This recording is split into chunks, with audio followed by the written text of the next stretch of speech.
Action पर supreme court के फैसले के बाद अब यूपी सरकार की तरफ से रिएक्शन सामने आया है।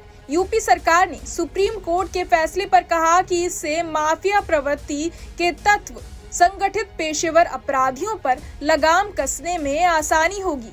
कानून का राज सब पर लागू होता है। यद्यपि ये आदेश दिल्ली के संदर्भ में था, उत्तर प्रदेश सरकार इसमें पार्टी नहीं थी। केस जमियत उलेमा ए हिंद बनाम उत्तरी दिल्ली नगर निगम व अन्य से संबंधित था। जानकारी के लिए बता दें कि सुप्रीम कोर्ट ने 13 नवंबर को बुलडोजर एक्शन के खिलाफ दायर याचिका पर फैसला सुनाते हुए तीखी टिप्पणी की। इसके साथ ही बुलडोजर की कार्रवाई को लेकर गाइडलाइन तय कर दी।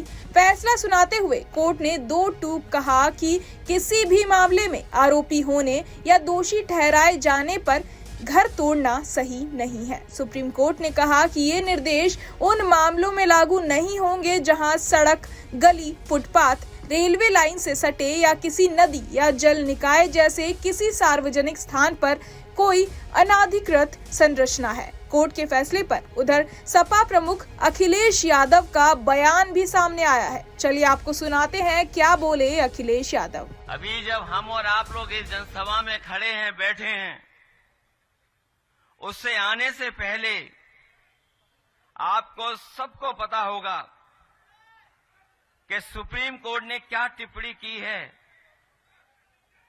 और इस सरकार का जो बुलडोजर प्रतीक बन गया था उसके खिलाफ जो टिप्पणी की है और सुप्रीम कोर्ट में जो लाइनें रखी गई हैं,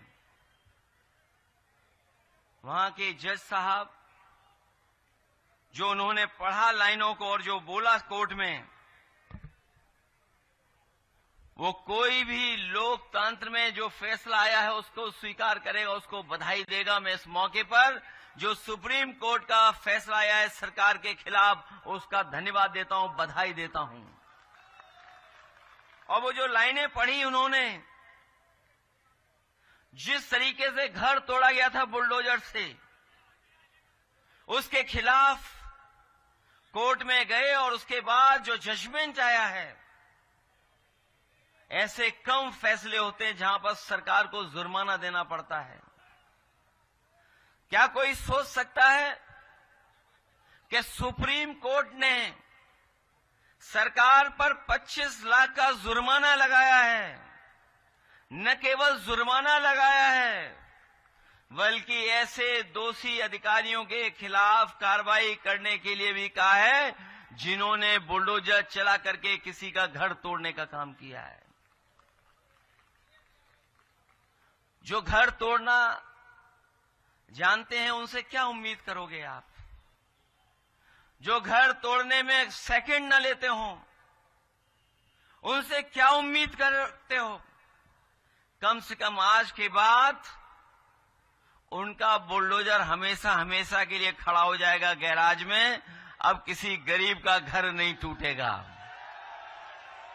और जो फैसला देते समय पढ़ा उन्होंने अपनी लाइनें, अपना घर हो, अपना आंगन हो। उन्होंने एक व्यक्ति के बारे में लिखा कि अगर जो व्यक्ति अपने जीवन भर में कोशिश करता है कि घर बना ले, उसके लिए जो लाइनें पढ़ी गई कोर्ट में, अपना घर हो, अपना आंगन हो, इस ख्वाब में हर कोई जीता है। इंसान के दिल को ये चाहत है कि एक घर का सपना कभी न छूटे। मीडिया रिपोर्ट्स के अनुसार सुप्रीम कोर्ट ने आज की सुनवाई में कहा कि अधिकारियों को ये भी बताया जाना चाहिए कि अगर बुलडोजर एक्शन कोर्ट के आदेशों का उल्लंघन पाया जाएगा तो संबंधित अधिकारियों को नुकसान के भुगतान के अलावा ध्वस्त की गई संपत्ति की प्रतिपूर्ति के लिए अपने व्यक्तिगत खर्च पर जिम्मेदार ठहराया जाएगा। कोर्ट ने कहा कि नागरिकों के मन में डर को दूर करने के लिए हमें अनुच्छेद 142 के तहत निर्देश जारी करना जरूरी लगता है। हमारा मानना है कि जहां भी ध्वस्तीकरण का आदेश पारित किया गया है वहां भी नोटिस को चुनौती देने के लिए लोगों को वक्त दिया जाना चाहिए। इसके साथ ही वैकल्पिक आश्रय की व्यवस्था भी की जानी चाहिए। बहरहाल इस पूरी खबर को सुनकर आप क्या कुछ सोचते हैं, हमें कमेंट बॉक्स में जरूर बताएं और बाकी तमाम खबरों के लिए सब्सक्राइब करें न्यूज नेशन। न्यूज नेशन अब व्हाट्सएप पर खबरों की ताजा अपडेट के लिए न्यूज नेशन के इस QR कोड को स्कैन करें।